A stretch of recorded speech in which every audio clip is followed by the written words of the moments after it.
우스갯소리로 넘어가기에는 조금 무거운 주제긴 한데요, 올 초에 캐딜락 에스컬레이드가 엄청나게 바이럴이 됐습니다. 네, 뉴스를 통해서요. 캐딜락은 홍보 예산을 단 한 푼도 안 튀었는데 엄청나게 바이럴이 됐어요. GM에서 좋아했을지 안 좋아했을지는 모르겠는데 우연의 일치겠죠. 캐딜락이 때마침 그때 에스컬레이드의 부분 변경 모델을 출시를 했습니다. 그래서 오늘 시승하게 될 모델은 캐딜락 에스컬레이드 부분 변경 모델, 그 중에서도 가장 길고 가장 비싼 ESV 롱 휠 베이스 모델을 시승을 하게 됐어요. 부분 변경 이전 모델 숏 휠 베이스 모델은 시승을 해본 적이 있는데 ESV 모델 같은 경우에는 저도 처음 시승해 보거든요. 대한민국 경호처가 선택한 차량 캐딜락 에스컬레이드 ESV 구형 모델과 비교해서 어떤 것들이 달라졌는지, 그리고 과연 어떤 모델인지 오늘 시승해 보면서 알아보려고 합니다. 저는 자동차 컨텐츠로 밥 벌어먹고 살아야 되는 채널 카법의 권혁재 PD고요. 지금부터 시승 시작해 보도록 하시죠. 부분 변경 모델이기 때문에 디자인에 대해서 먼저 이야기를 해보도록 하겠습니다. 우선 기존에도 이 에스컬레이드 같은 경우에는 럭셔리 트림과 스포츠 트림으로 나뉘어서 판매가 됐어요. 둘의 차이는 뭐냐면 럭셔리 트림은 조금 더 전통적인 럭셔리 느낌의 디자인이에요. 그래서 크롬 같은 것들이 많이 들어가 있고, 스포츠 같은 경우에는 블랙 하이글로시 소재 같은 것들을 사용하면서 조금 더 세련되게 디자인되어 있었습니다. 이 신형 에스컬레이드 같은 경우에도 스포츠와 럭셔리 두 가지 트림으로 나뉘어서 판매가 되는데요, 제가 시승하는 모델 같은 경우에는 스포츠 트림입니다. 그래서 엄청나게 큰 라디에이터 그릴이 다 검은색으로 번쩍번쩍한 걸 볼 수가 있고, 럭셔리 트림 같은 경우에는 라이트 주변에 여기도 전부 다 크롬으로 되어 있다고 해요. 그런데 여기에도 블랙 하이글로시로 마감이 된 것을 볼 수가 있습니다. 그러면은 기존과 비교해서 어떤 디자인들이 바뀌었느냐? 우선 기존의 에스컬레이드 같은 경우에는 이 위치에 라이트가 있었어요. DRL이 세로로 길게 쭉 뻗어 있는 형태의 디자인이었는데 LED 라이트로 해서 라이트가 전반적으로 다 밑으로 내려왔습니다. 세로 형태로 내려왔죠. 그러면은 여기 있는 것은 무엇이냐? 사실상 라이트의 기능은 없다고 보시면 돼요. 이쪽 끝에만 DRL이 있죠. 방향지시 등 점등했을 때 이쪽에서만 반짝반짝하고 불이 들어옵니다. 나머지 여기 부분은 다 크롬으로 되어 있어요. 라이트의 기능도 없는데 왜 굳이 여기에다가 크롬 장식을 넣었을까 생각을 해보면, 라이트가 원래 있어야 되는 자리, 우리가 생각했을 때 항상 그릴 상단 위쪽으로 해서 양옆쪽으로 해서 라이트가 있었잖아요. 근데 그걸 없앤다? 사람들은 되게 심한 이질감을 느끼게 될 겁니다. 제가 봤을 때는 그래서 라이트처럼 보이는 크롬 장식을 둔 것 같아요. 그리고 최신식 차량일수록 라이트의 두께가 얇아지고 있잖아요. 조명 기술 자체가 좋아지고 있기 때문에. 그래서 이런 얇은 크롬 라인을 하나 더 떼면서 마치 최신의 차량처럼 보이게 하는 효과도 있었을 거라고 생각을 합니다. 그리고 이 캐딜락 엠블럼 주변으로 해서 야간에는 불빛이 들어옵니다. 사실 변화의 폭이 아주 그렇게 큰 편은 아니긴 한데 그냥 라이트의 위치를 바꾼 거잖아요. 팬더 같은 데도 제 생각에는 손을 아마 안 댔을 겁니다. 거의 안 댔을 건데 그럼에도 불구하고 전면부에서 훨씬 더 좀 세련된 인상을 얻은 되게 성공적인 부분 변경이라고 저는 말씀드릴 수 있을 것 같아요. 측면으로 넘어오게 되면은 더더군다나 이 부분 변경으로 어떤 것들이 바뀌었는지 잘 안 보입니다. 실제로 측면에서 크게 바뀐 부분은 없어요. 스포츠 라인이다 보니까 크롬 없이 전부 다 블랙 하이글로시로 디에로 라인을 마감을 한 것을 볼 수가 있죠. 측면에서 다른 부분이라고 하면 기존의 에스컬레이드는 22인치짜리 휠을 썼었는데요, 여기 있는 거는 무려 24인치라고 합니다. 그래서 여태까지 에스컬레이드 중에서 가장 큰 휠을 썼다고 해요. 그런데 차가 얼마나 큰지 24인치도 그렇게 커 보이지가 않습니다. 그리고 이거는 부분 변경과는 좀 다른 얘기긴 하지만 이 차량 길이가 전장이 5.7m가 넘어갑니다. 스토퍼에다가 바퀴를 얹었는데도 불구하고 앞바퀴가 주차 라인을 밟고 있는 모습을 보실 수가 있습니다. 어마무시하게 크다고 말씀드릴 수 있어요. 후면부도 사실상 그렇게 크게 바꿀 수 있는 부분은 없었다. 여기에서 뭔가 철판을 바꿔가면서까지 디자인을 바꾸기에는 쉽지 않았을 거라고 생각이 듭니다. 그래서 후면부도 사실상 큰 변화는 없다. 대신에 이 램프 안에 디테일이 조금 바뀌었습니다. 그리고 아래쪽을 보시면은 이거는 진짜 129입니다. 진짜 129예요. 보이시죠? 어떻게 보면 낭만이죠. 이 시대에 V8 6.3L 엔진을 채택을 하고 있기 때문에 129가 양쪽으로 빵빵하게 나와 있는 거 보실 수가 있습니다. 사실 디자인에 대한 이야기는 딱 이 정도 말씀드릴 수 있는데 너무 안 바뀐 것 아니냐라고 생각을 하실 수가 있죠. 사실 엄청나게 바뀐 부분은 실내거든요. 그 전에 트렁크 공간 먼저 한번 확인을 해 보도록 하겠습니다. 기존 모델과 동일하게 트렁크는 캐딜락 로고를 누르면은 열리게 되고요. 지금 이게 3열 시트를 연 거거든요. 3열 시트를 열었는데도 이만큼의 수납 공간이 있다. 공간이 정말 미친 차량이다 라고 말씀을 드릴 수가 있습니다. 바닥에도 약간의 수납 공간이 있거든요. 이 부분 뭐 그렇게 공간이 많지는 않은데 어쨌든 이만큼의 수납 공간이 있습니다. 많은 분들 아시겠지만 이 차량 모노코크 바디가 아닙니다. 마디온 프레임 차량이에요. 그래서 이 밑으로 프레임이 있기 때문에 수납 공간을 무한정 밑으로 내려 깔 수가 없는 그런 차량이라고 말씀드릴 수 있습니다. 넓은 공간에 비해서 기능이 많아 보이진 않죠. 220V 단자 있고요. 그 다음에 3열 시트를 폴딩할 수 있는 버튼이 있는데요. 에어 서스펜션 달린 차량들 같은 경우에는 차고를 뒤에서 조절할 수 있는 버튼이 있잖아요. 짐 같은 것들을 넣기 수월하게. 그런데 이 차량은 그런 건 딱히 들어가 있지 않고요. 대신에 트렁크 문을 열고 있으면 알아서 서스펜션 높이가 낮아집니다. 3열 시트를 한번 폴딩해 볼까요?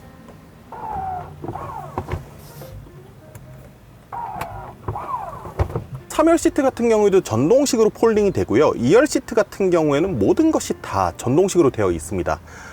여기에서 좀 아쉬운 거는 3열 시트가 내려갈 때 2열 시트가 전동식으로 좀 앞으로 쭉 나가주거나 아니면은 리클라이닝을 좀 더 앞으로 고꾸라지게 하면은 간섭이 안 일어나고 3열 시트가 접힐 수 있을 건데 하는 그런 아쉬움은 있어요. 뭐 현대 팰리세이드였나요? 아이오닉 9 같은 경우에도 2열 시트 폴딩 할 때 1열 시트가 살짝 앞으로 물러나거든요. 그런 간섭 같은 것들을 없애기 위해서.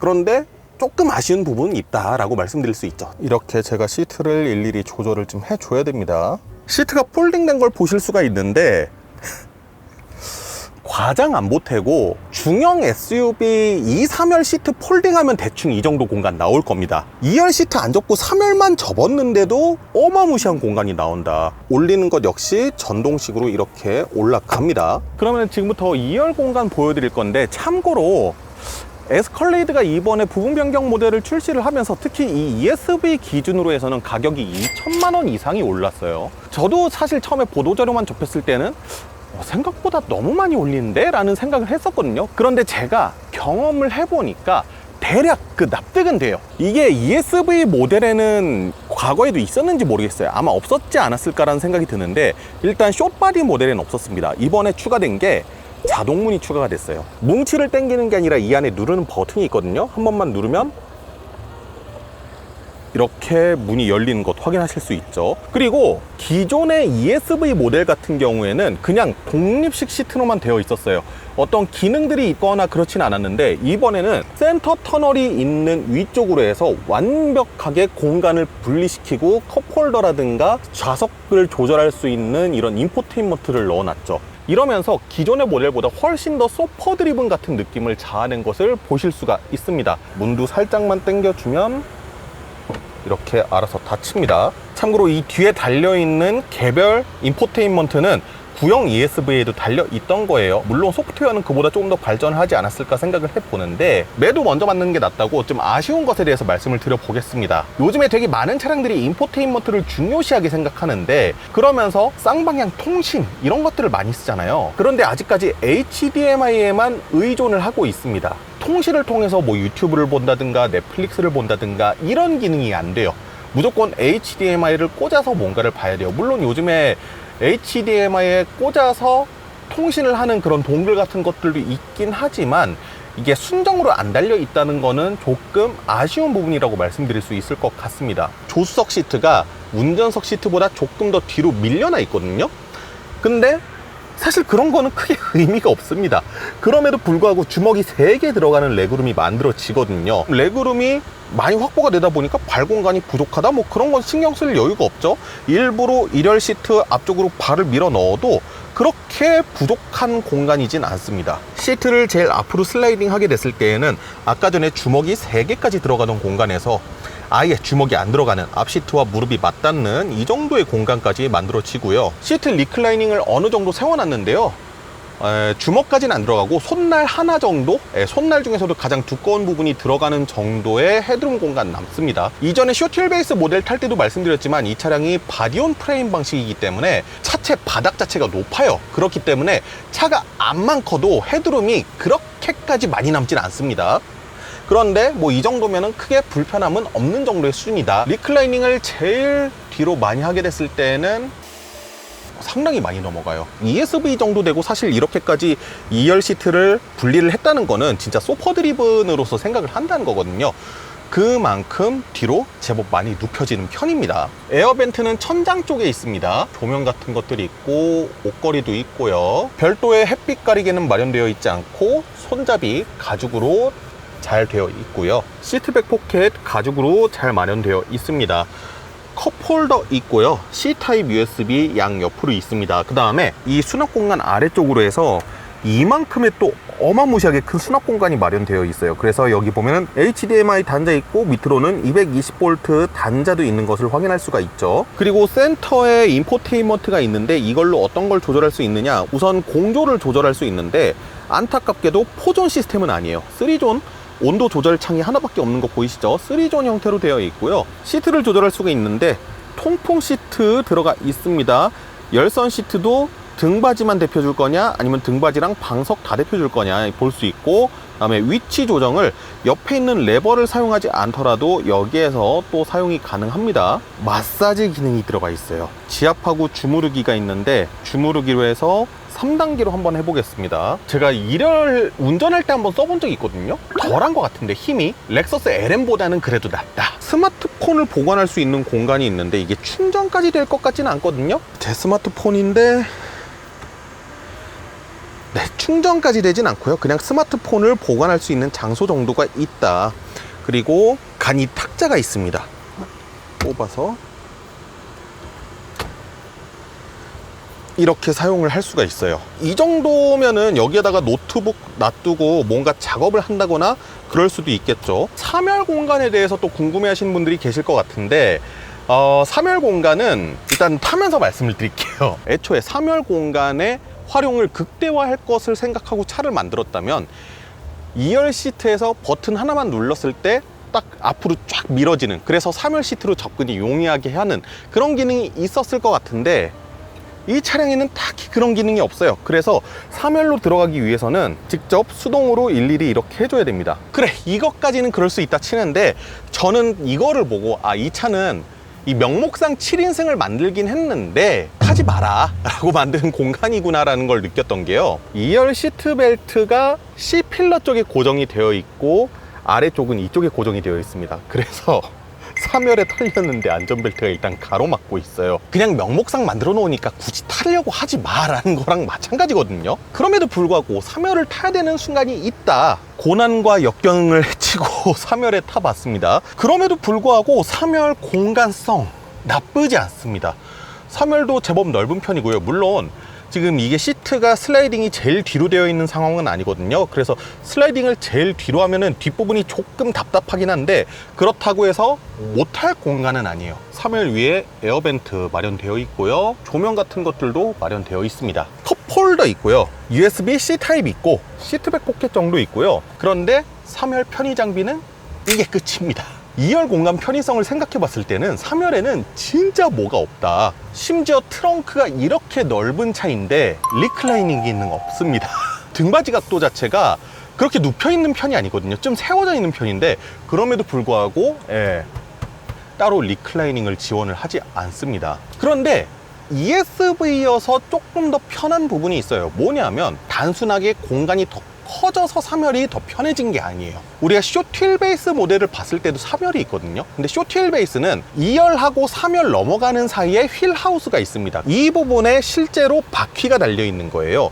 그런데 에스컬레이드는 4륜이잖아요. 그렇기 때문에 그쪽에 구동축이 와야 된다고요. 그래서 에스컬레이드 쇼틸 베이스 3열 같은 경우에는 차량 바닥이 높았습니다. 그래서 살짝은 무릎이 들뜨게 되는, 특히 바디온 프레임 차량이다 보니까 그게 더 심했거든요. 얘는 휠 베이스가 늘어나면서 뒷바퀴가 저 뒤쪽으로 밀려났단 말이에요. 3열 바닥하고 2열 바닥의 높이가 동일합니다. 그래서 무릎이 아주 그렇게 많이 들뜨거나 하지 않아요. 이 정도? 이것도 어느 정도 발 뻗으면은 좀 괜찮은 정도? 쇼틸 베이스에 비해서 분명히 3열의 거주 공간성 나쁘지 않아졌습니다. 그리고 헤드룸도 어느 정도 마련되어 있고요.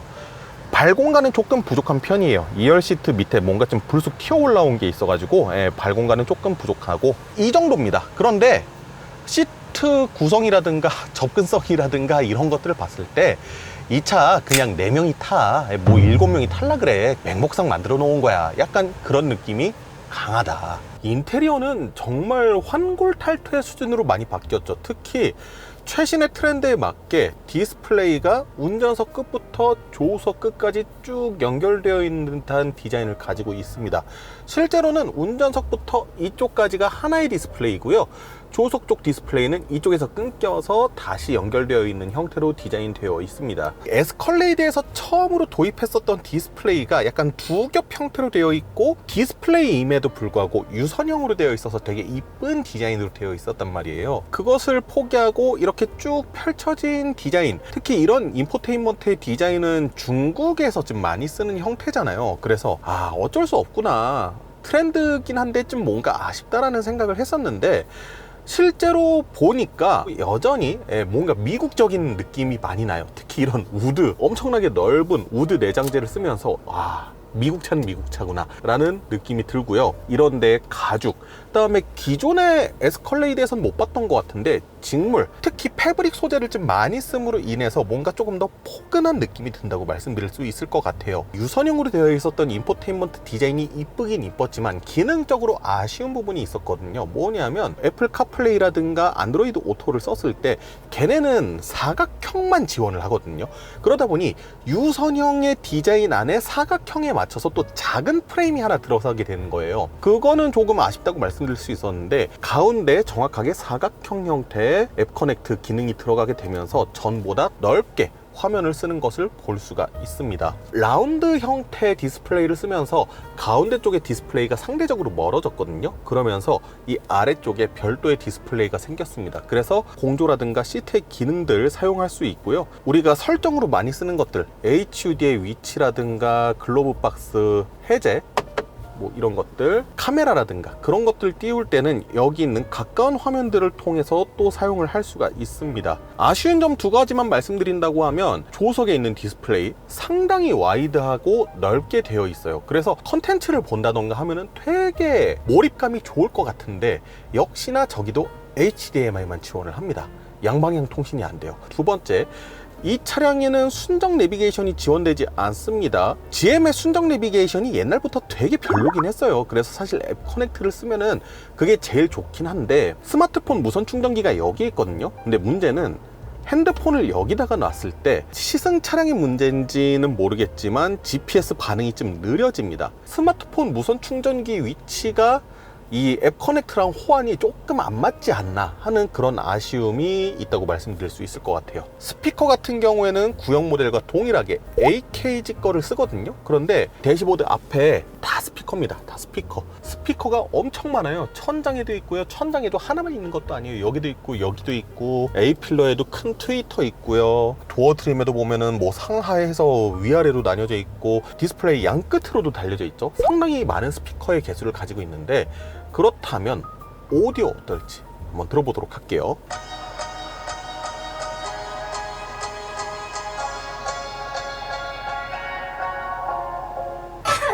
Queens on the line, see us in the hallway. 거지 기자 달라서 see up like chili chili. 어쩌다 고작한 마음도 못 참고 멍청하게 다 던졌는지.